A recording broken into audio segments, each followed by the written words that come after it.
So my client, he was an older gentleman that had hunted all over the world. He and I have traveled a lot together with him and his family throughout the years.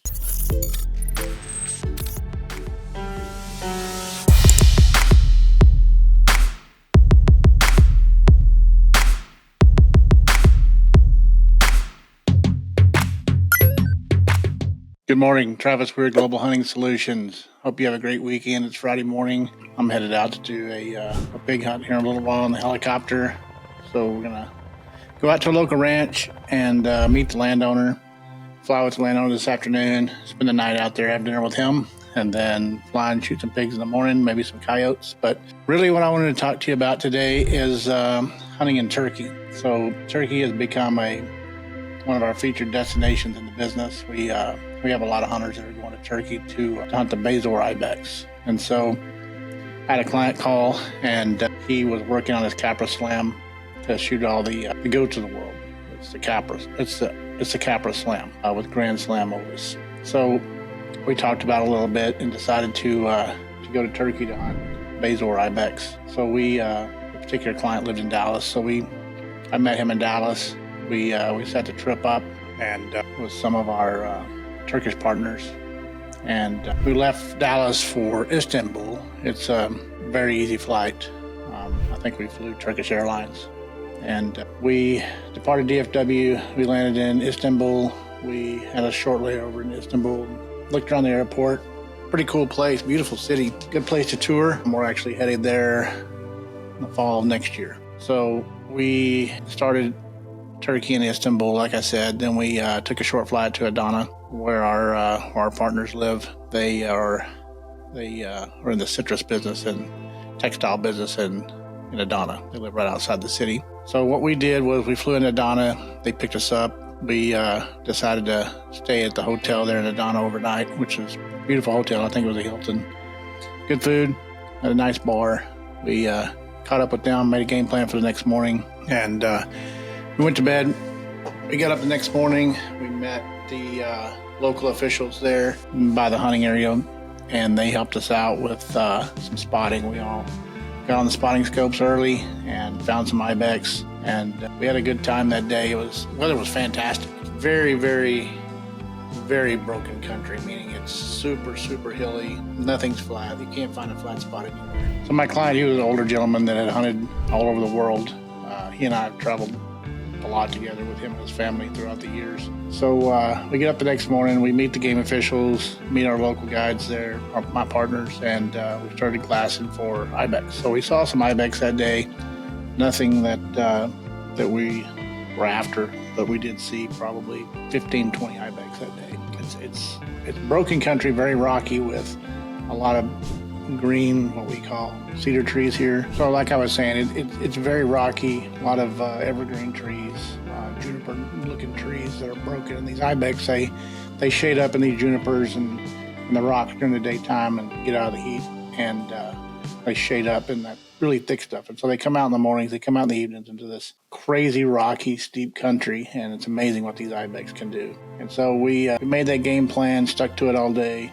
Glass, saw some nice billies. Went in and we stayed in our lodge that night, and got up the next morning, met the game officials out, and they got there a little before we did, so they had some ibex and glass, and spotted a really nice billy. And we went around on this canyon and got above him. It took us 4 or 5 hours, and then we got in position for a shot. I've got some slides that I'll post up on the podcast, but we snuck up on this billy. Probably had a 250-yard shot down into this canyon, and we just shot over him. The client, he shot over it. We misjudged the distance, and for whatever reason, he's a really good shot over it. It happened, so no big deal. We had plenty of time left. We hunted throughout the day, saw some more nice billies, none that we were particularly interested in. We were looking for a billy anywhere from 46 to 50 inches for this particular client, and that one would have fit the bill. He just got away. So the next day we got up, we went back to the lodge that night, had dinner, had a good time with the guys. Got up the next day, got there, the scouts had some good billies on glass. We stalked a few and just never could get close enough to them. they were just always moving all day, and it just wasn't a good opportunity for a shot. So we packed up and moved areas about 60 miles to another place, and we put our stuff up that evening and then had dinner. We went to a local restaurant. It was pretty awesome. The culture there is awesome. The people are very, very nice. We drove down the coast to the Mediterranean and stopped by and had some lunch at a place right on the water. It was awesome. It was a really cool place. So we continued down the coastline until we arrived, like I said, about 60 miles from where we were hunting the previous day.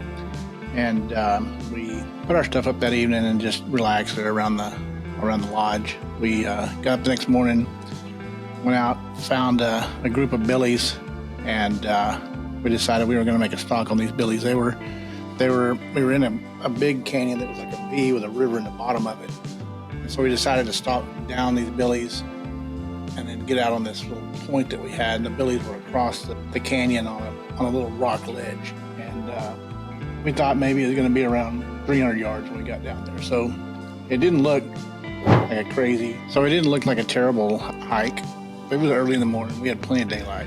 And so those, like I say, the billies were across the ditch or ravine. So we started walking down, and I'll throw some video in here of us walking. And it was steep, super steep. Through the trees, it was dirt, and then up the rocks and blah, blah, blah. And we hiked down, and man, the wind started blowing like you wouldn't believe. It was blowing 30 to 50 mile an hour gusts. And so it was cold. And so we got behind one of these big rocks and made a game plan. I climbed up on the rock and looked, and the billies were laying down.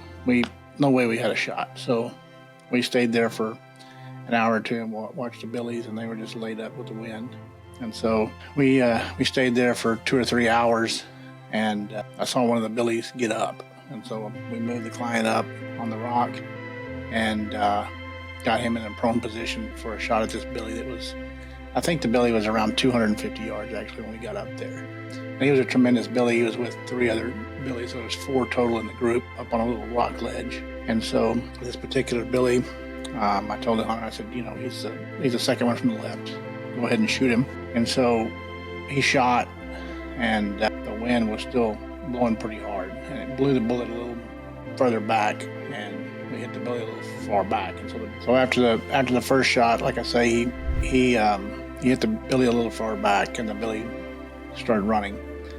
And so there was a shelf, and then it dropped down, and then it went up on a little ridge, and then it was just a sheer cliff. And so the billy ran out to the edge before this point, and he stopped. And I said, I can't see him. I said, well, you've got to get another shot at him before he gets to that rock face, or we're going to lose him. If he dies up there, he's going to fall and he'll break his horn. So we've got to get him down. And so the client sat there for a little while. I got out the binoculars, and you gotta decide, do we go ahead and put this billy down for the client, or do we let the client shoot his own billy? There's a lot of things to think about in a very short amount of time, just due to the terrain. If the billy continued up this ridge, like I said, he would have been on a cliff, and eventually he was going to die. And he would have fell off the cliff, broke his horns, because it was probably 1,000 feet straight down. It was crazy. And so got the client, and that's a decision you got to make as a guide. You got to make the call. So we made the call to let the client go ahead and take the second shot. We gave him the binoculars, found the billy, and he was in a really weird spot. It was like a little depression, and there were some junipers on the side, and he was standing underneath it. You couldn't even see his head. And so the client shot and hit him again. He took off running, and he went straight to the face. And so, then you got to make the decision now. Do you take a third shot, or do you just hope for the best? And so we elected to hope for the best. And so the billy actually got, this thing was, it was a sheer wall with a little indention of rocks. And so he stopped on this indention of rocks, and he immediately laid down.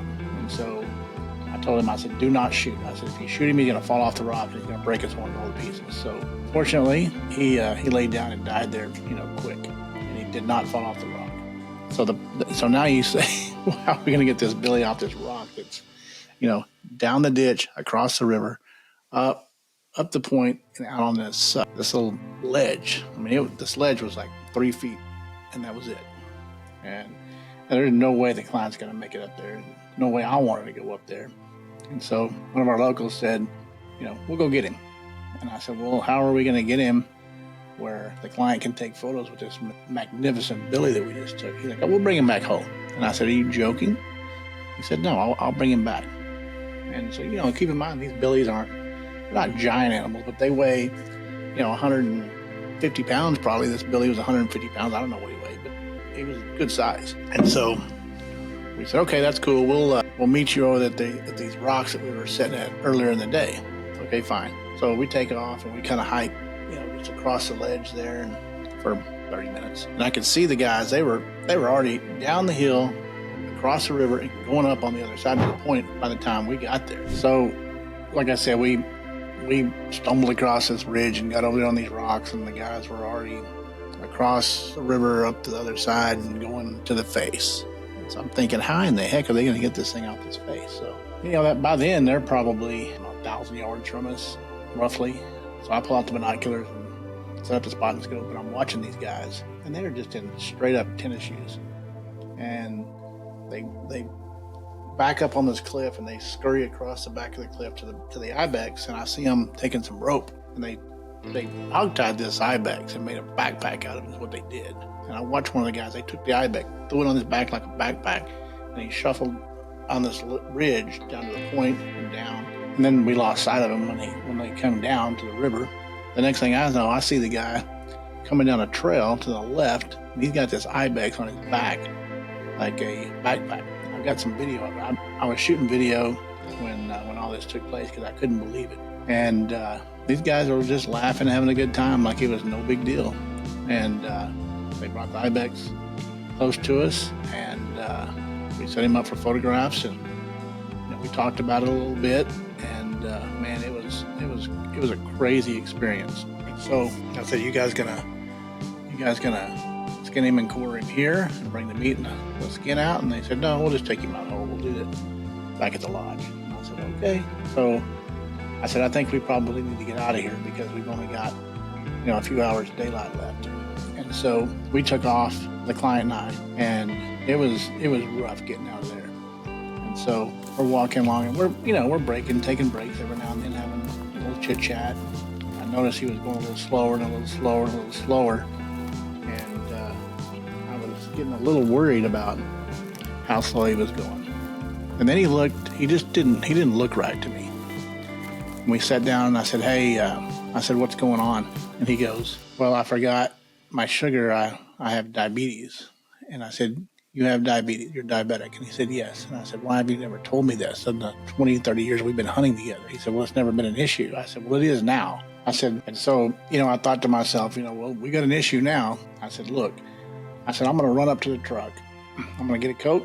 I'm going to get some food, and I'll be back. You stay here. Do not move. And so it was a pretty good clip up to the truck, and I ran up to the truck, and it took me probably, 20 minutes to get up there. It was like this. It was steep. So I run up there, I grab a Coke, I grab a couple of candy bars and some cookies, and I run back down the hill. And I said, are you good? He's like, I'm okay. This guy, he's never going to admit that he was in trouble. And so, there's no helicopters available. There's nothing. We're stuck. Everybody's gone. They've got the ibex. It's just me and the client. And so I gave him the Coke, and he took a drink of the Coke, took a bite of the candy bar, and immediately he goes, well, I can see you again. I said, what? He goes, well, you're a little fuzzy earlier, but I can see perfectly now. I said, do you feel better? He goes, yeah, I'm good now. He said, it was just my blood sugar was low. And I said, okay, well, we've got an ibex down. Hope you remember that. He goes, yeah, we're good on that. I said, let's get out of here before it gets dark, because the trail is pretty bad up there. And so we started walking, and we got up to the truck so we arrived at the truck, and it was pretty dark by then. The client was fine. He looked good. The guys came up with the ibex, and my partners were there, and we celebrated a bit. And they said, we're going to go find you some lamb that you're going to eat. And I said, well, okay. I'm not a big lamb guy, but for whatever it's worth, turkey, they're very Turkish people, are very proud of their lamb. And so we're gonna go to the nicest restaurant here, and we're gonna eat some lamb. I said, perfect. I said, I'll try it. Let's go. And so we go back, clean up, and we meet for dinner. And we had the locals there. We had my partners were there, the client. We had a blast that night. And I ate a lot of Mediterranean salad that night, and I ate some lamb. It was lamb, but all in all, it was a great day. The next day, we were going to go back to the citrus farm, and we were going to check out their operation. And so we went over to the citrus farm and checked that out. It was very nice, awesome farm. Hung out and just made a day of it. So the next day we had to be back in Adana, and there's a few days there that we hunted and did some other things, but we had to be back to Adana. So we went back, and they took us to the airport the next morning, and we flew out of Adana, flew back to Istanbul, had a short layover in Istanbul, and then we flew back to Dallas. And that was pretty much the extent of this Ibex trip. It was awesome. The Turkish people are awesome. The mountains are great. The oceans are beautiful. I would recommend this trip. I would say, moderate on the fitness level. I would not say it's easy. I would not say it's impossible. The good thing is the altitude is pretty low because you're starting at sea level, so you don't have to worry about the altitude. But I would say, get in some good shape and good boots. You got to have good boots. You need a rifle with turrets where you can dial in some distances, because a lot of the shots are far. You need to be able to pull that off just because of the terrain. Sometimes you just can't get there because they're so steep. The locals, they can run around in tennis shoes like it's nothing, but us, we have a hard time. So you've got to be able to shoot. Good backpack is essential for your gear. Good optics, good set of binoculars and a good spotting scope. That's essential. And packable clothing, because like I say, we took off that morning and it was pretty good that morning. It wasn't crazy cold, but man, I tell you, when that wind started blowing, it was cold. So I carry a lot of down with me just because it's light, it's easy to pack, and so I threw on the down, and we were fine. So sum up your gear, I would say good rifle, caliber, that's of your choice, doesn't really matter. As long as it shoots good, flat, far, and a light gun. Good optics on your gun. Good binoculars, good spotting scope, good boots, and take some snacks with you because you're going to need them on the hike. You're going to leave early and you're not going to come back until dark. And so definitely take some high protein snacks with you. Even some backpackers, some freeze-dried food, and a Jet Bull if that's what you want. But definitely take some snacks with you. And they had snacks. The one game guy, he was carrying around a Walmart sack with, it wasn't Walmart, but it was a plastic sack like a Walmart. And he had 2 loaves of bread, 2 things of Nutella, and some tuna for us to snack on, which was fine. It was not a big deal, but if you're very particular about your food, take some snacks. Anyway, we got back to Adana, and then we flew to Istanbul. We hung out in Istanbul for a little while, and then back to Dallas. And then we made a plan about what was going to happen with this goat and how we're going to proceed from there. And we talked about that, and we elected to send everything to the Wildlife Gallery.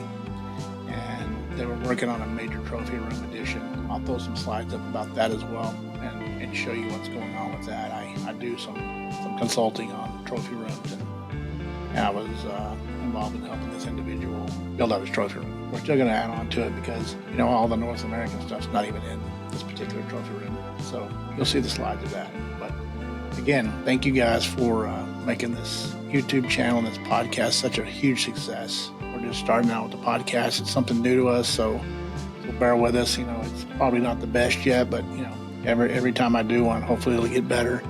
Hopefully it won't bore you too much.